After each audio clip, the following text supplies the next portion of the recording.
Eh bien bonjour, ce que je vais vous proposer c'est une petite présentation de l'Aikido. L'Aikido est à la fois art martial et technique de communication. L'Aikido, vous connaissez peut-être, c'est un art martial qui vient du Japon, relativement récent, environ 1950-1940, et qui vous permet en fait d'apprendre à vous défendre sans violence, c'est-à-dire désarmer l'agression pour transformer l'énergie de l'agression en quelque chose de plus constructif. C'est un ensemble de principes qui sont bien connus, on en parle dans beaucoup de livres, et le tout et l'essentiel, c'est avant tout de les vivre dans le geste et dans la pratique. Le problème, c'est que tout le monde ne peut pas pratiquer des arts martiaux, je dirais peut-être un peu intensifs, et veut quand même profiter des bénéfices et des principes de l'Aikido. C'est un Aikido qui permet effectivement de prendre l'énergie de l'agression, de la transformer. Ça devient quelque chose, véritablement une métaphore de la communication au quotidien, c'est-à-dire la manière dont nous avons de gérer les conflits, les discussions, les relations avec nos proches. Ce qui est essentiel à comprendre, c'est qu'on peut vraiment faire un parallèle entre l'aspect gestion d'un combat, d'un conflit, avec la gestion d'un conflit, d'une dispute ou d'une mésentente. La différence, c'est que si vous avez de nombreuses formations de communication, sans doute vous avez lu des livres sur la communication, vous avez assisté à des conférences sur la communication, il se fait que lorsque la discussion devient intense, quand les personnes avec qui vous travaillez, avec qui vous parlez, sont des personnes qui comptent beaucoup, si les enjeux de la discussion sont importants, à ce moment-là, on remarque que ce qu'on fait, ce qu'on dit, ne correspond plus du tout à ce qu'on a appris. C'est comme si on était coupé de toutes nos connaissances pour se retrouver à faire ce qu'on a toujours fait. Et pour certains, ça va être attaquer, et pour d'autres, ça veut dire aussi s'enfuir, ou simplement rester là, sans parler, sans savoir quoi dire, entendre l'autre qui parle, et se dire « mais qu'est-ce que je fais, qu'est-ce que je dis, comment je dois réagir ?» Et c'est toujours cette différence entre ce que je ressens en termes d'émotion par rapport à ce que je pense, je sais ce que j'ai envie de dire, j'entends les arguments qui m'ont été avancés, mais je suis coupé de ce que j'ai envie de répondre parce que l'émotion est trop forte. Et c'est là que les arts martiaux deviennent intéressants, c'est que justement, les arts martiaux travaillent beaucoup avec la conscience du ventre, on appelle ça le hara, qui travaille sur notre centre de gravité et qui est en fait le centre du corps. Et ce qui fait que lorsqu'on est dans un conflit, qu'il soit un combat ou une dispute verbale, vous êtes amené en fait à déconnecter le mental parce que l'émotion est trop forte, mais la tendance est alors de tomber dans l'émotion. Je suis ma colère, je suis ma tristesse, et qui fait que je ne suis plus capable de réagir. Je suis envahi. Ce que nous expliquent les arts martiaux et l'Aikido en particulier, c'est que j'ai un centre qui est beaucoup plus vaste, qui est le centre de moi-même, qui est en fait mon corps. Et a priori, j'habite mon corps et c'est mon véhicule qui me transporte, et c'est même bien plus que ça, c'est moi-même. Et je suis donc face en fait à une triple possibilité, celle de réfléchir, si c'est encore possible, celle de réfléchir, plutôt d'accepter, d'entendre mes émotions, mais aussi de revenir à moi-même pour pouvoir repasser dans l'action.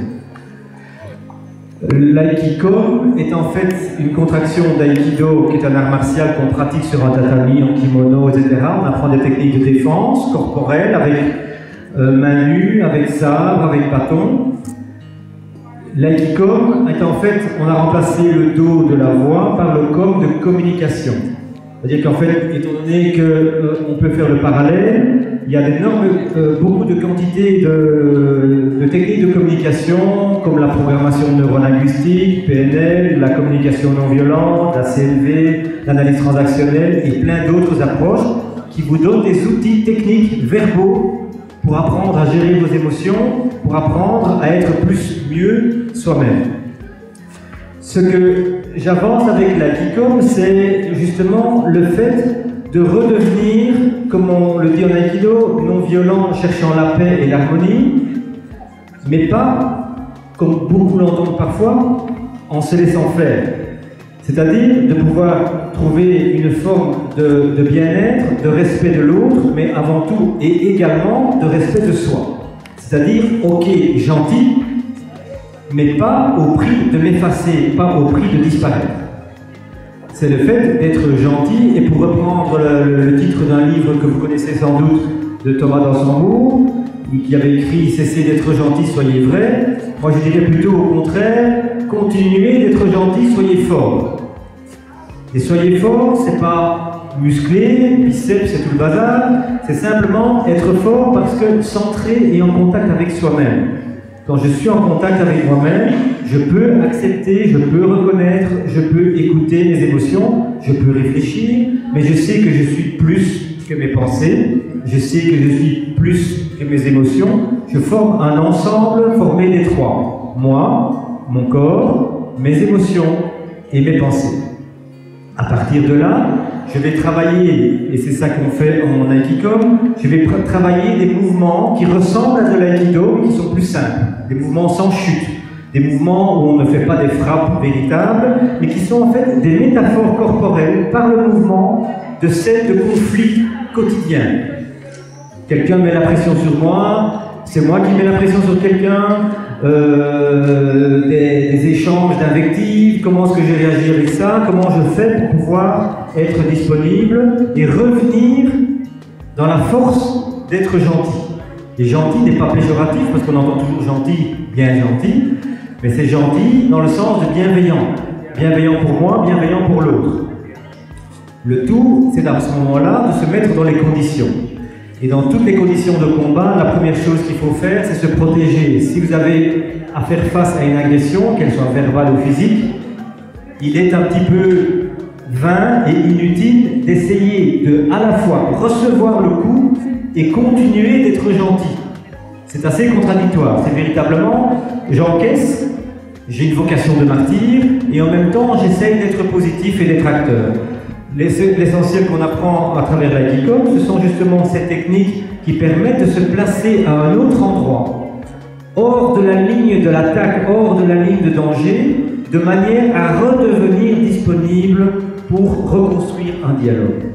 À partir de là, c'est véritablement prendre l'énergie de l'autre en se mettant en accord avec l'autre, en écoutant, en reformulant, et là il y a toutes les techniques verbales, mais surtout, en fait, on ancre, à travers des exercices corporels, on ancre des schémas de discussion classiques qu'on peut rencontrer et qui font qu'au moment où on en a besoin, c'est comme si le corps s'en rappelle. Je sens que je suis un peu sur le côté, ce qui m'a protégé de cette insulte, de cette attaque verbale, et je peux y répondre en m'intéressant à la personne. On travaille beaucoup avec le centre, le hara, on travaille aussi avec le centre de l'autre, et ce qui m'intéresse, c'est de contacter le centre de l'autre. Quand quelqu'un me dit quelque chose du style « tu n'as pas fait ceci, ce n'est pas bien, ça ne vaut rien », des choses pareilles, je peux entendre la parole et me sentir vexé par la parole « tu n'as rien fait, c'est pas bon, etc. etc. » ou je peux me mettre de côté, laisser la parole passer et m'intéresser « mais qu'est-ce qui fait qu'une personne raisonnable est capable de me dire ça ?» En m'intéressant à ça, je rentre dans l'énergie de l'autre qui me permet de répondre à sa critique, à son observation et de dire « oui, je vois qu'effectivement ça ne répond pas à tes attentes, ce qui était important pour toi, c'était ceci ou c'est cela. » Et à partir de là, est-ce que tu veux qu'on change quelque chose? Qu'est-ce qu'on peut améliorer ensemble, etc. On désamorce l'attaque, exactement comme en Aikido quand on fait une frappe où on peut faire un mouvement de côté. Je ne cherche pas à casser l'autre. Je cherche simplement à être entendu et à l'entendre. À partir de là, on construit ensemble et on transforme. C'est une approche particulièrement indiquée justement quand on a essayé tout, au niveau communication, que ce soit en couple, en famille, avec ses enfants, ses parents, ses collègues, son patron, etc. etc. On voit qu'on a tout essayé, mais systématiquement, on se retrouve embarqué dans des scénarios qui se répètent et qui se répètent. À ce moment-là, il faut se dire, j'ai perdu ma liberté. Quand je dis ne cessez pas d'être gentil, soyez fort, ce qui est important de comprendre, que c'est aussi être fort, c'est garder le choix. Si j'ai l'impression que c'est l'autre qui m'emmène dans l'escalade de l'agression verbale, si j'ai l'impression que c'est toujours l'autre qui m'emmène à reculer jusqu'à ce que je sois dos au mur, je peux dire que j'ai perdu ma liberté. Si je n'ai pas d'autre choix que de faire comme d'habitude, d'être impulsif et d'être agressif, ou d'être au contraire en train de m'écraser systématiquement chaque fois que quelqu'un hausse le ton de sa voix, je ne suis plus libre. Le tout, c'est de travailler ça, la prise de conscience en disant « Tiens, je reviens chez moi, je constate que je retombe dans un schéma habituel, j'ai envie de le transformer. » Le problème, c'est que le mental, à ce moment-là, il est occupé complètement, il est complètement déconnecté et on n'est plus capable, avec le raisonnement, de changer cette situation. C'est beaucoup plus profond que ça. Et là, on doit en revenir à la sagesse du corps, qui consiste simplement à revenir en soi-même. Et là, il y a de nombreuses approches dans les arts martiaux et dans d'autres, qui met l'accent sur le rôle de la respiration, entre autres, mais qui est en fait la clé qui permet d'ouvrir la porte pour de nouveaux possibles. On travaille sur la respiration pour revenir à soi-même. Quand on est revenu à soi-même, on peut repartir de là. Tant qu'on n'est pas revenu à soi, on est hors de soi, dans l'émotion, la colère, la tristesse, dans l'argument de l'autre, dans le rôle qu'on m'a assigné, mais je ne suis plus moi-même. Ce qui est essentiel, c'est de revenir à soi-même pour repartir de soi-même. La plupart du temps, quand ça part de là, l'émotion est beaucoup moins intense et le ton et les paroles sont beaucoup plus justes. Mais parfois, il faut dire « j'ai besoin de temps ». On n'est pas toujours sur le qui-vive à pouvoir répondre à tout le monde, toujours et tout le temps.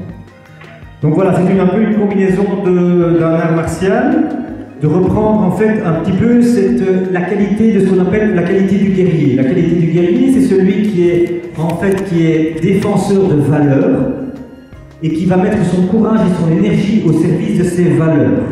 C'est parce qu'il a du sens à sa vie, il a du sens à ce qu'il croit, et il est prêt à se battre pour ça et pas simplement subir en disant oui, avec moi c'est toujours comme ça, ou avec lui ou avec elle c'est toujours comme ça, ou dans ce contexte-là c'est toujours comme ça. Se plaçant ainsi en victime, je sors de la logique en repassant par le centre pour redevenir acteur de moi-même.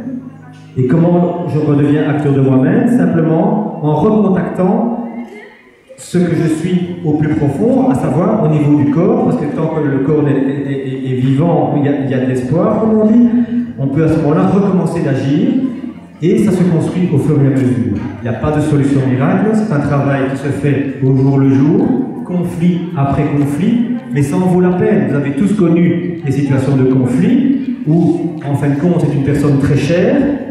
La discussion commence pour une bêtise du style la brosse à dents qui est de côté, et ça devient une dispute tellement intense, pour finir on dit mais pourquoi on se disputait encore? Mais on ressent tous le même malaise à pouvoir gérer la même chose. Et on comprend pas pourquoi. Et là c'est véritablement comme si je suis sorti de mon centre et je me suis laissé entraîner dans une absence totale de choix. Et ces situations-là, c'est des situations qu'on matérialise dans les formations Agicom. On revient à soi, on retravaille sur l'identification de ces situations pour en arriver à faire un petit peu « Ah, je reconnais ». Cette situation-là, c'est cette situation où systématiquement, quand on me pousse, je me crispe. Et quand je me crispe, je me déséquilibre. Et quand je me déséquilibre, je ne sais plus quoi dire, je ne suis plus moi-même, je dis n'importe quoi. Et après, je le regrette, mais c'est trop tard, c'est sorti. Donc c'est toujours de revenir en disant je reviens à moi et je repars à partir de moi, c'est-à-dire ici dans mon centre, mais en travaillant très fort avec l'acceptation, avec l'écoute, avec le fait de prendre en compte les états émotionnels. Et à ce moment-là seulement, il y a une porte qui libère la capacité, la faculté de réfléchir à nouveau à qu'est-ce qui est important pour moi, qu'est-ce qu'il faut faire. Des formations Aikido, il y a beaucoup de choses qui se passent. Disons que ce sont les principes de base de l'Aikido qui sont les principes qu'on doit appliquer pour pratiquer l'Aikido convenablement. Ils sont simplement transposés au quotidien pour être rendus applicables par un grand nombre de personnes. Et il ne faut pas pour cela être un spécialiste d'art martial, ni même avoir pratiqué de l'Aikido. Donc tout le monde qui est capable de se tenir debout et de bouger un petit peu, est capable de faire cette pratique Aikido, et ça ressurgit directement sur la communication au quotidien. Voilà, s'il y a des questions, vous pouvez trouver le lien ici, et merci de votre attention.